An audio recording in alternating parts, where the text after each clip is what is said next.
बिस्मिल्लाहिर्रहमानिर्रहीम। अस्सलामुअलैकुम dear students and dear viewers.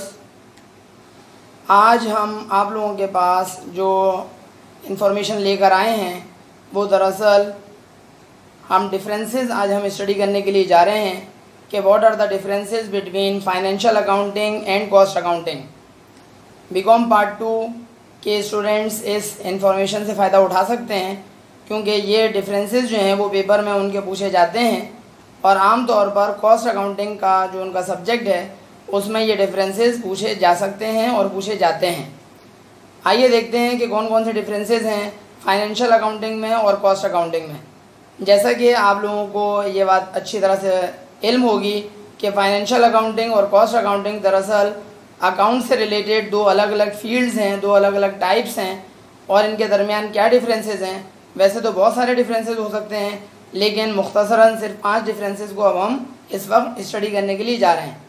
Financial accounting से रिलेटेड पहला पॉइंट जो आ रहा है वो ये कहते हैं कि financial accounting provides information to external users.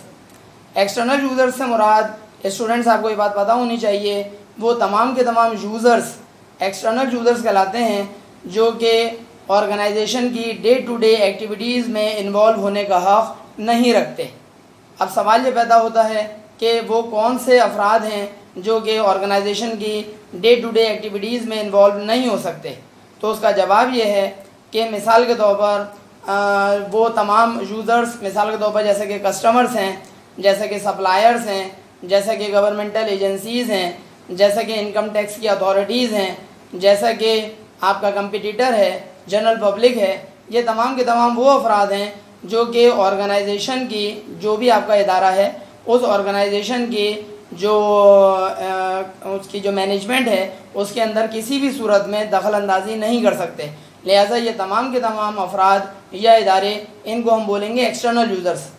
तो ये कह रहे हैं फाइनेंशियल अकाउंटिंग से रिलेटेड कि फाइनेंशियल अकाउंटिंग जो है वो प्रोवाइड्स इंफॉर्मेशन, जो इन्फॉर्मेशन प्रोवाइड करता है किसको देता है, एक्सटर्नल यूज़र्स को। और एक्सटर्नल यूज़र्स के अंदर ये तमाम अफराद शामिल हैं जिनका मैंने आपसे जिक्र किया कि वो कंपटीटर्स भी हो सकते हैं, वो आपके सप्लायर्स भी हो सकते हैं जिनसे आप माल ख़रीदते हैं, आपके कस्टमर्स भी हो सकते हैं जिनको आप माल बेचते हैं, जनरल पब्लिक भी हो सकती है, गवर्नमेंटल एजेंसीज़ भी हो सकती हैं, इनकम टैक्स अथॉरिटीज़ भी हो सकती हैं। यानी कि वो तमाम अफराद जो कि ऑर्गेनाइजेशन की डे टू डे एक्टिविटीज़ में इन्वॉल्व नहीं हो सकते उनको हम बोलते हैं एक्सटर्नल यूज़र्स। और फाइनेंशियल अकाउंटिंग जो इन्फॉर्मेशन प्रोवाइड करती है वो बुनियादी तौर पर एक्सटर्नल यूज़र्स को ही प्रोवाइड करती है। राइट साइड के ऊपर कॉस्ट अकाउंटिंग से रिलेटेड पहला पॉइंट है कि provides information to internal users. अब पहला ये सवाल पैदा होता है कि इंटरनल यूज़र्स से क्या मुराद है। इंटरनल यूज़र्स नाम से ज़ाहिर है कि जो कि ऑर्गेनाइजेशन के अंदर इंटरनली इन्वॉल्व होते हैं। मिसाल के तौर पर मैनेजर्स भी मुख्तलिफ़ तरह के होते हैं। आपको पता है टॉप लेवल मैनेजमेंट होती है, मिडिल लेवल मैनेजमेंट होती है, बॉटम लेवल मैनेजमेंट होती है जिसको लोअर लेवल मैनेजमेंट भी कहा जाता है। इसका मतलब वो ऑर्गेनाइजेशन से रिलेटेड चीफ एग्जीक्यूटिव ऑफिसर है, चीफ फाइनेंशियल ऑफिसर है, प्रेसिडेंट है, वाइस प्रेसिडेंट है। ऑर्गेनाइजेशन से रिलेटेड जितने भी मैनेजरियल लेवल है ये सारे के सारे जो हैं, सुपरवाइज़र है, ये सारे के सारे जो हैं वो इंटरनल यूज़र्स हैं। क्यों हैं इंटरनल? क्योंकि ये ऑर्गेनाइजेशन की डे टू डे एक्टिविटीज़ में रोज़ाना की जो सरगर्मियाँ होती हैं उसके अंदर इन्वॉल्व हो सकते हैं और होते भी हैं। लिहाजा कॉस्ट अकाउंटिंग जो इन्फॉर्मेशन प्रोवाइड करती है वो दरअसल इंटरनल यूज़र्स को प्रोवाइड करती है।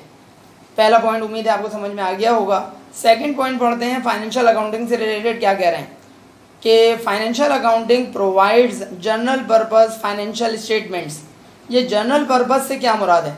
जनरल पर्पस से मुराद बज़ाहिर तो इसके लफ्ज़ी मायने निकल रहे हैं आम मकसद, और जनरल पर्पस से मुराद ये होता है स्टूडेंट्स कि वो तमाम के तमाम ऐसे अफराद के लिए ये फाइनेंशियल अकाउंटिंग इंफॉर्मेशन प्रोवाइड करती है कि वो ऐसे स्टेटमेंट्स बनते हैं फाइनेंशियल अकाउंटिंग के अंदर जो स्टेटमेंट्स तो एक ही तरह के होते हैं लेकिन वो जनरली मुख्तलिफ़ तरह के मुख्तलिफ़ कैटेगरीज़ के लोगों के लिए, मुख्तलिफ़ कैटेगरीज़ के जो मुख्तलिफ़ इदारे होते हैं उनके लिए वो हेल्पफुल साबित होती है। जैसे कि आपने फाइनेंशियल अकाउंटिंग में जो स्टेटमेंट्स तैयार किए वो इनकम स्टेटमेंट है, वो जनाब अली बैलेंस शीट है, वो कैश फ्लो स्टेटमेंट है, statement of changes in owners equity है। ये तमाम के तमाम फाइनेंशियल स्टेटमेंट्स कहलाते हैं। नोट्स टू द अकाउंट्स हैं, ये भी फाइनेंशियल जो स्टेटमेंट्स हैं उसका एक कंपोनेंट है। ये सारे के सारे जो स्टेटमेंट्स तैयार हो रहे होते हैं ये जनरल पर्पस तैयार हो रहे होते हैं। जनरल पर्पस से क्या मुराद है, एक ही हमने इनकम स्टेटमेंट बनाई, उसी इनकम स्टेटमेंट से हमारा कस्टमर भी फ़ायदा उठा सकता है, हमारा सप्लायर भी फ़ायदा उठा सकता है, कंपेटिटर भी फ़ायदा उठा सकता है, जनरल पब्लिक भी फ़ायदा उठा सकती है, गवर्नमेंटल एजेंसीज भी फ़ायदा उठा सकती हैं, इनकम टैक्स की अथॉरिटीज़ भी फ़ायदा उठा सकती हैं। इसका मतलब हुआ सारे के सारे जिनके मैं नाम ले रहा हूँ इनके लिए अलहदा कोई फाइनेंशियल स्टेटमेंट तैयार नहीं होती, बल्कि एक ही तरह की फाइनेंशियल स्टेटमेंट हम तैयार करते हैं जिसका जो मतलब होता है, मकसद होता है, वो उससे वो हासिल कर लेता है।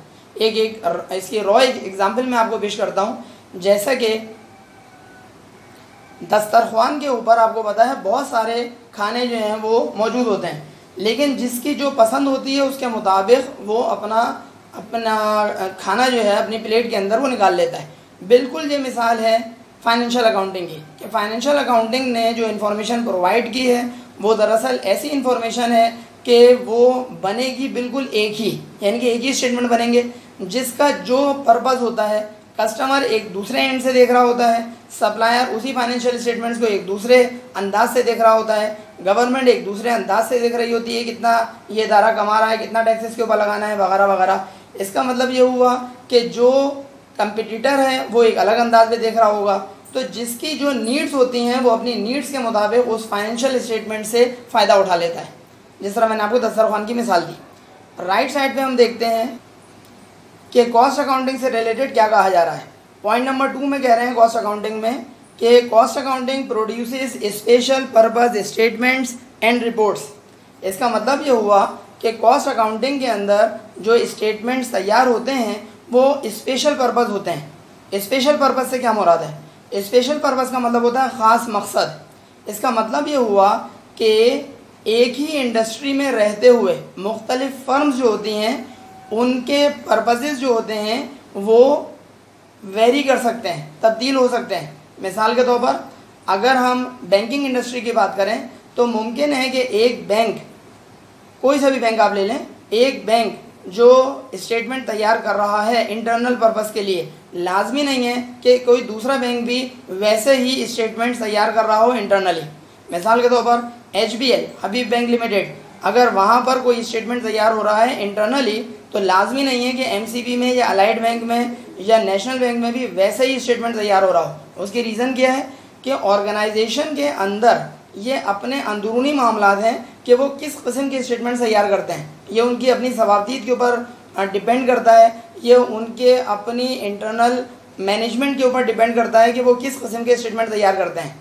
ये तो सिर्फ हो गई बैंकिंग इंडस्ट्री की बात। अगर आप लेदर इंडस्ट्री की बात कर लें, अगर आप टेक्सटाइल इंडस्ट्री की बात कर लें, अगर आप जो है वो एजुकेशनल ऑर्गेनाइजेशंस की बात कर लें, तो उनके अंदर जो इंटरनली जो स्टेटमेंट तैयार हो रहे हैं वो ऑर्गेनाइजेशन टू ऑर्गेनाइजेशन वो चेंज होंगे।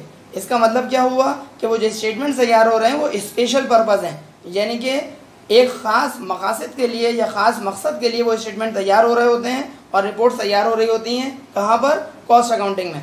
जबकि यही पॉइंट फाइनेंशियल अकाउंटिंग में क्या कर रहे थे कि वो जनरल पर्पस स्टेटमेंट तैयार हो रहे हैं, यानी कि एक ही तरह के स्टेटमेंट तैयार हो रहे हैं और वो मुख्तलिफ जो इदारे होते हैं, मुख्तलिफ जो अफराद होते हैं, उनकी ज़रूरियात को पूरा वो स्टेटमेंट्स करते हैं। इसका मतलब ये हुआ कि फ़ाइनेंशियल अकाउंटिंग में जो आप स्टेटमेंट्स तैयार करेंगे वो एक ही तरह के तैयार करेंगे और मुख्तलिफ तरह के इदारे, मुख्तलिफ तरह के जो अफराद हैं वो उन्हीं एक ही तरह के तैयार शुदा स्टेटमेंट से फ़ायदा उठाएंगे। जबकि कॉस्ट अकाउंटिंग के अंदर चूँकि वो ऐसी इंफॉर्मेशन प्रोवाइड की जाती है जो इंटरनली यूज़ होती है, लिहाजा वो इंफॉर्मेशन जो है वो मुख्तलिफ ऑर्गेनाइजेशंस जो हैं वो अपनी ज़रूरियात के मुताबिक तैयार करेंगी और वो इंफॉर्मेशन एक इदारे की दूसरे इदारे से मुख्तलिफ हो सकती है और होती भी है। थर्ड पॉइंट है फाइनेंशियल अकाउंटिंग के अंदर कि financial accounting must confirm to generally acceptable accounting principles. Accept word यहाँ पे मेंशन है, वर्ड होना चाहिए acceptable, ACCEPTABLE। Generally acceptable accounting principles का मतलब होता है, शॉर्ट में आप इसको कहते हैं गैप, GAAP, जो कि दरअसल अमेरिकन उसूल हैं अकाउंट से रिलेटेड। और इसके अंदर जो उसूल मेंशन है, जो प्रिंसिपल्स मेंशन है, वो सारे के सारे अकाउंटिंग से रिलेटेड हैं और फाइनेंशियल अकाउंटिंग जो है वो लाजमी तौर पर आपको हर हाल में फॉलो करनी पड़ती है कि जो कि उसूलों के मुताबिक होनी चाहिए। और कौन से उसूल? जो कि जनरली एक्सेप्टेबल अकाउंटिंग प्रिंसिपल्स हैं, जो कि अमेरिका के उसूल हैं। अगर हम ब्रिटिश के हवाले से बात करें तो वहाँ पर होता है IAS इंटरनेशनल अकाउंटिंग स्टैंडर्ड्स, जिसका मौजूदा नाम है IFRS international financial reporting standards. और यहाँ पर भी जो है बहुत सारे स्टैंडर्ड्स मौजूद हैं अकाउंटिंग से रिलेटेड, और उसको आपको फॉलो करना लाजमी होता है। कहाँ पर? फाइनेंशियल अकाउंटिंग में। जबकि दूसरी तरफ कॉस्ट अकाउंटिंग में थर्ड पॉइंट में कह रहे हैं कि cost accounting must confirm to information needs of management. ये बात आपको अच्छी तरह खबर हो ही गई होगी कि मैनेजमेंट की जैसे कि नीड्स होती हैं, मैनेजमेंट की जो ज़रूरियात होती हैं, उन्हीं ज़रूरियात को सामने रखते हुए कॉस्ट अकाउंटिंग जो है वो इन्फॉर्मेशन प्रोवाइड करता है। और कॉस्ट अकाउंटिंग की जो इन्फॉर्मेशन होती है वो मुख्तलिफ़ इदारों में मुख्तलिफ हो सकती है और होती है।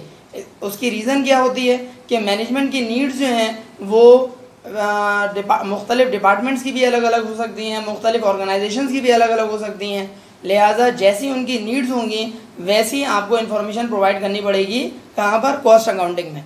चौथा पॉइंट है, फोर्थ पॉइंट है फाइनेंशियल अकाउंटिंग में कि financial accounting provides accounting data in monetary terms. Monetary terms का मतलब ये होता है कि रुपए पैसे जिसके अंदर इन्वॉल्व हो, यानी कि रकम जिसके अंदर इन्वॉल्व हो या मनी जिसके अंदर आ रही हो, पैसों का जिक्र उसके अंदर हो। फाइनेंशियल अकाउंटिंग जो आपको इन्फॉर्मेशन प्रोवाइड करता है, जो अकाउंटिंग डाटा उसके अंदर आपको मिलता है, उसके अंदर लाजमी है कि वो मॉनेटरी टर्म्स के अंदर आपको डाटा प्रोवाइड करे, यानी कि जिसके अंदर कुछ आप इन्फॉर्म कर सकें इतने रुपए हैं, इतने डॉलर्स हैं, इतने जो हैं वो यूरो हैं, किसी भी किस्म की करेंसी हो, लेकिन लाजमी है कि मॉनेटरी टर्म्स के अंदर वो इन्फॉर्मेशन प्रोवाइड होनी चाहिए। मैं मिसाल के तौर पर आपको एक दो मिसालें देता हूँ। जैसे फॉर एग्ज़ाम्पल फाइनेंशियल अकाउंटिंग में आपको बताना पड़ेगा कि ऑर्गेनाइजेशन की अगर सेल्स है तो वो कितने रुपए की सेल हुई है। आप ये नहीं बयान कर सकते फाइनेंशियल अकाउंटिंग में कि आपने जो है वो 100 किलो चावल बेचा है, तो 100 किलो चावल बेचना जो है वो मॉनेटरी टर्म्स नहीं कहलाएगा, बल्कि आप बताएंगे कि हमने जो 100 किलो चावल बेचा है वो दरअसल उसकी रकम कितनी है। तो जो रकम आप बयान कर रहे होंगे वो दरअसल कहलाएगा मॉनेटरी टर्म्स। या अगर आप कहते हैं आपने कपड़ा बेचा तो आप ये नहीं बयान करेंगे कि हमने इतने थान कपड़ा बेच दिया, तो इतने थान कपड़ा बेचना ये काम नहीं बनेगा, बल्कि आपको बताना पड़ेगा कि वो किस कीमत पर बेचा गया है। ये फाइनेंशियल अकाउंटिंग के अंदर हो जाएगा। फोर्थ पॉइंट जो कॉस्ट अकाउंटिंग से रिलेटेड है वो क्या कहता है कि cost accounting provides accounting data in monetary and non monetary terms, यानी कि कॉस्ट अकाउंटिंग के अंदर आपको जो इन्फॉर्मेशन प्रोवाइड करनी है वो दोनों तरह की होगी, मॉनेटरी टर्म्स के अंदर भी होनी चाहिए और नॉन मॉनेटरी टर्म्स के अंदर भी होना चाहिए। इसका मतलब क्या हुआ कि जैसे अभी मैं आपको कपड़े की मिसाल दे रहा था, तो अगर फ़र्ज़ करें आप बोलते हैं कि 1000 थान आपने जो है वो मुख्तलिफ़ कलर्स का कपड़ा बेचा है, साथ में उसकी रकम बताएंगे कि जनाब अली रकम जो है वो हमने इतने 1000 रुपये का बेच दिया। या अगर हमने 100 किलो चावल 500 किलो चावल फॉर एग्ज़ाम्पल बेचा है तो साथ साथ ये भी बताएंगे कि उसकी रकम कितनी आ रही है कि भाई इतने 1000 रुपये की हमने चावल बेच दिया। इसका मतलब ये हुआ कि मॉनेटरी टर्म्स भी होंगी और नॉन मॉनेटरी टर्म्स भी होंगी। कहाँ पर? कॉस्ट अकाउंटिंग में। जबकि फाइनेंशियल अकाउंटिंग में सिर्फ और सिर्फ मॉनेटरी टर्म्स होंगी। पांचवा और आखिरी पॉइंट है फाइनेंशियल अकाउंटिंग से रिलेटेड कि वो कहते हैं financial statements are prepared on yearly और half yearly basis. Yearly basis का मतलब होता है 12 महीने, हाफ ईयरली बेसिस का मतलब होता है 6 महीने। इसका मतलब वो फाइनेंशियल स्टेटमेंट्स हैं जो मैंने ऊपर आपको इंफॉर्मेशन प्रोवाइड कर चुका हूँ। वो फाइनेंशियल स्टेटमेंट्स आपको तैयार करने हैं या तो सालाना बुनियाद पर या 6 महीने की बुनियाद पर। कहाँ पर? फाइनेंशियल अकाउंटिंग में। और जो स्टेटमेंट्स हैं वो कौन कौन से हैं? इनकम स्टेटमेंट, बैलेंस शीट, ये सारे फाइनेंशियल स्टेटमेंट्स में आ जाएंगे। कैश फ्लो स्टेटमेंट है, statement of changes in owners equity है, ये सारे फाइनेंशियल स्टेटमेंट्स हैं। जबकि कॉस्ट अकाउंटिंग के हवाले से क्या बात बयान की जा रही है कि cost statements and reports are prepared most frequently. Most frequently का मतलब होता है कि बहुत ज़्यादा रिपीटेडली आपको जो है कॉस्ट स्टेटमेंट्स तैयार करने पड़ते हैं, that is weekly and daily basis. मुमकिन है कि आपको हफ्तावार तैयार करना पड़ रहा हो और हद ये है कि मुमकिन है आपको डेली बेसिस के ऊपर तैयार करके देना पड़ रहा हो। जिस तरीके से जो मैन्युफैक्चरिंग कंसर्न होता है, जो मुख्तलिफ़ अशिया को तैयार कर रहे होते हैं, भले वो बल्ब तैयार कर रहे हों, भले वो कह लीजिए कि कपड़ा तैयार कर रहे हों, भले वो आप कह लीजिए कि फ़र्नीचर तैयार कर रहे हों, किसी भी किस्म का जो प्रोडक्शन हो रही है, लेदर तैयार कर रहे हों, लेदर से रिलेटेड आपके जूते तैयार हो रहे हों, जैकेट्स तैयार हो रही हों, किसी भी किस्म की जो मैन्युफैक्चरिंग कंसर्न होती है, उस मैन्युफैक्चरिंग कंसर्न के अंदर जो रिपोर्ट्स तैयार होती हैं, याद रखिएगा वो 6 महीने और साल भर और 1 महीने का इंतज़ार नहीं किया जाता, डेली बेसिस पर होता है, या अगर ऑर्गेनाइजेशन के अंदर ऐसी सहूलत है तो वीकली बेसिस पर तैयार हो रहा होता है, क्योंकि वहाँ पर स्टेटमेंट्स बेतहाशा तैयार हो रही होती हैं, मुख्तलिफ नौइयत की तैयार हो रही होती हैं, और मुख्तलिफ जो इदारे होते हैं उनके अंदर ये रिपोर्ट्स के जो इंफॉर्मेशन होती है वो मुख्तलिफ हो सकती है। यानी कि जैसा कि ऊपर बयान किया गया कि एक ऑर्गेनाइजेशन के अंदर मुख्तलिफ तरह की रिपोर्ट्स तैयार हो रही हैं, और किसी दूसरे ऑर्गेनाइजेशन में जो रिपोर्ट्स हैं वो किसी और नौइयत की तैयार हो सकती हैं। फाइनेंशियल अकाउंटिंग और कॉस्ट अकाउंटिंग के दरमियान ये जो 5 डिफरेंसेस बयान किए गए, उम्मीद है कि आपको अच्छी तरीके से समझ में आए होंगे।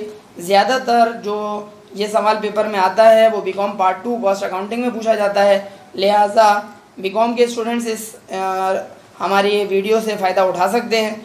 और अगर आपको ये हमारी वीडियो पसंद आए तो इसको लाइक ज़रूर करें, कमेंट्स लाजमी करें, और अपने फ्रेंड्स में शेयर करते हुए हमारे चैनल को लाजमी तौर पर सब्सक्राइब करिए। अगले वीडियो लेक्चर तक के लिए इजाज़त दीजिए। अस्सलामु अलैकुम।